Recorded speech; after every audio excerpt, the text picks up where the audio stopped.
Every day, Facebook sends out billions of notifications. What happens when just 0.001% of those fail? That's millions of unhappy users. Here's what 90% of engineers get wrong when designing notification systems. The secret is understanding the nuances of asynchronous processing and guaranteed delivery.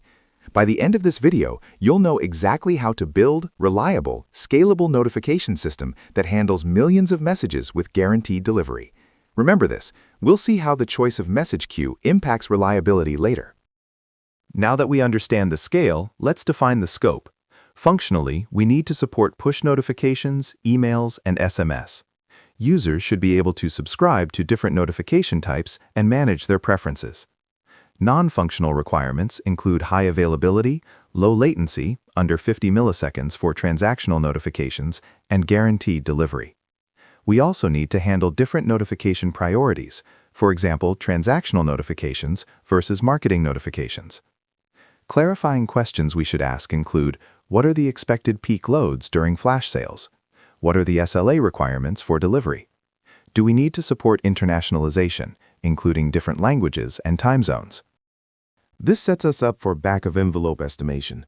Let's assume we have 100 million users, and each user receives an average of 10 notifications per day. That's 1 billion notifications per day, or roughly 11,500 notifications per second, QPS. For storage, if each notification record is 1 kilobyte, we need 1 terabyte of storage per day. For bandwidth, assuming each notification is 1 kilobyte, we need approximately 11.5 megabytes per second. 1 billion notifications a day is 1 E9. 1 E9 notifications times 1 kilobyte equals 1 E12 bytes equals 1 terabyte.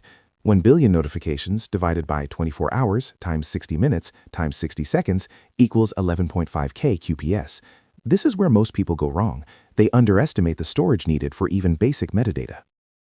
With the foundation in place, let's tackle the high-level design. We'll have a client sending requests to a load balancer, which distributes traffic to API gateways. The API gateway then routes requests to the appropriate application servers.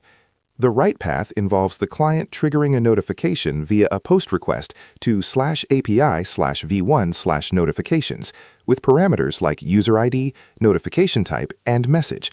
This request is then placed onto a message queue like Kafka. From there, worker processes consume these messages and send them via push, email, or SMS.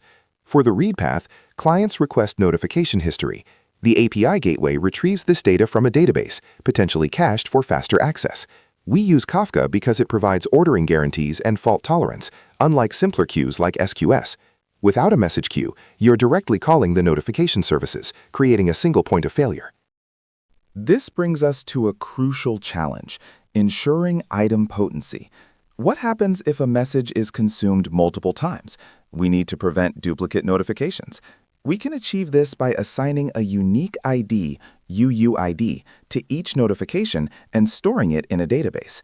Before sending a notification, the worker checks if the ID already exists. If it does, the notification is skipped. Now, at this point, your interviewer will push back. Why not just use a unique constraint in the database? Here's how you defend this. A unique constraint prevents duplicates, but it doesn't handle the case where the worker crashes after consuming the message but before writing to the database. The message will be retried, and the notification will be sent again. We use an explicit check to ensure item potency even in the face of failures. We also need to consider retry mechanisms. If a notification fails to send, we should retry it, but with exponential backoff to avoid overwhelming the system. We might be tempted to use a simple retry loop, but that can lead to cascading failures. Exponential backoff, using a library like Tenacity, gives the downstream services time to recover. The trade-off here is increased complexity in the worker logic, but the benefit is increased reliability. Having locked down the core logic, let's discuss the data model. We'll use a relational database like Postgres because it provides strong consistency and ACID properties.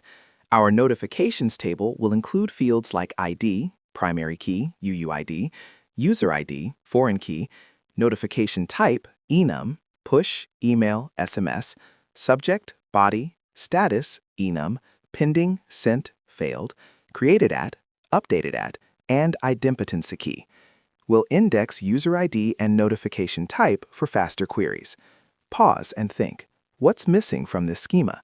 We also need a template ID to support template management. Templates allow us to personalize notifications without hard-coding the content in the application. That said, there's a hidden problem here: rate limiting. We need to prevent abuse and protect downstream services. We can implement rate limiting using a token bucket algorithm. Each user has a bucket with a certain number of tokens. Each notification consumes a token. If the bucket is empty, the notification is rejected. Remember those billions of Facebook notifications we mentioned in the hook? To handle that volume, we need to shard our database. We can shard by user ID using consistent hashing to minimize data movement during resharding. We also need to cache notification templates to reduce database load.